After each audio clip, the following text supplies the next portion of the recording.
Husserl's evidential concept of truth, he sees a metaphysics at work that necessitates thinking being as presence, as making present or presentment.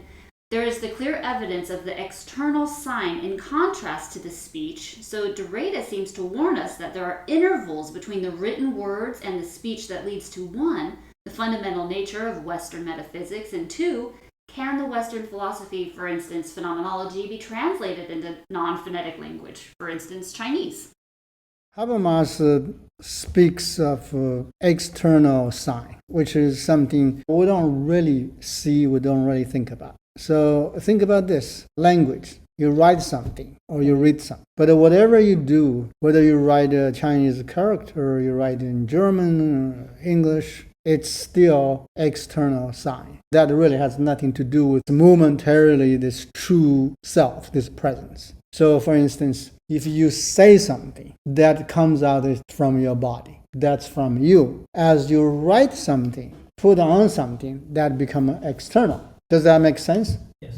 Because the sound is you, but the writing is not you. So that's why after so many years, and you may never think about this person your whole life until one day you hear that voice just for that second. I think I know that person. Write something. You're not going to feel that. Even you remember, oh, this looks like my sister's handwriting. But then it becomes an external examination because you become very detached. This looks kind of like my sister, but I'm not really sure. And it even does, what do you care? But if you hear this voice, that changes everything. You feel like it's alive. It's real. I did not really see this kind of emphasis until I learned English in the Chinese language. The voice and the language, either the combined, the external, or the combined internal, to me, there's not so much contrast. You hear people's voice, but you really don't care that much. Because for us, you talk about language, we always say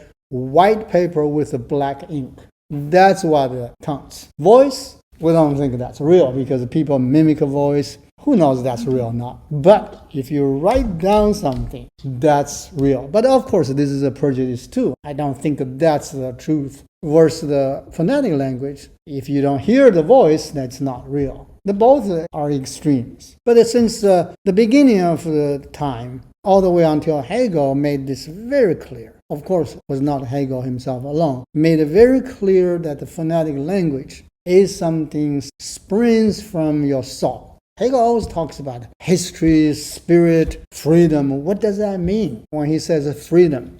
You think somebody lock you up, that's you lose your freedom? That's not what Hegel is talking about. Hegel is talking about this abstract idea of freedom. It's a pure intellectual understanding. It has nothing to do with what we think of freedom. And the spirit, what is spirit? Spirit is, again, another abstract idea. All this ties into the Christian theology.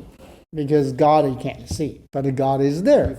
If you follow that trend of thinking, then spirit, history, all this is the same as God. You can't see those things. To our idea, history is story. It's a story, but it's more than a story. So we think history is an objective discipline that's more real than story. Prejudice. This is all our own mind making up these things. In this paragraph, it's talking about knowledge. When every time language is presented there, that has to tie it into this type of a concept. Otherwise, language will become useless. In other words, you can't say, as long as somebody speaks English, whatever that guy say, that's all very good thing or reliable thing. In fact, you don't really judge people how well they speak this language or how much they speak. You judge them by their speaking truth or not. How do you determine somebody is speaking truth or not? That ties into the idea of knowledge. So you have to know certain things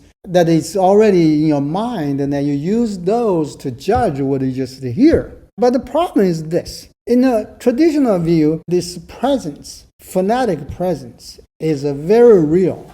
It's always true. That's already a problem. And nobody can know for sure that's true. But the idea is that supposedly springs from your soul. That's what we call the phonocentrism. As if only phonetic language that springs from the soul. And the Chinese or others are not. You think that this is funny, but this is true. This is how the philosophers have considered. And even this very day, if you get into serious scholar discussion, that's what's going to come out. So the idea is that the Chinese as a language may not be truthful, not in the sense of true or false regarding an event, but regarding the expression for spirit, because it's been cut off. Here, basically, that's what Derrida is attacking, this whole idea. People give Husserl so much credit and they love him so much. Why? Because he emphasized that the phonetic language ties into this movement, the present. The whole phenomenological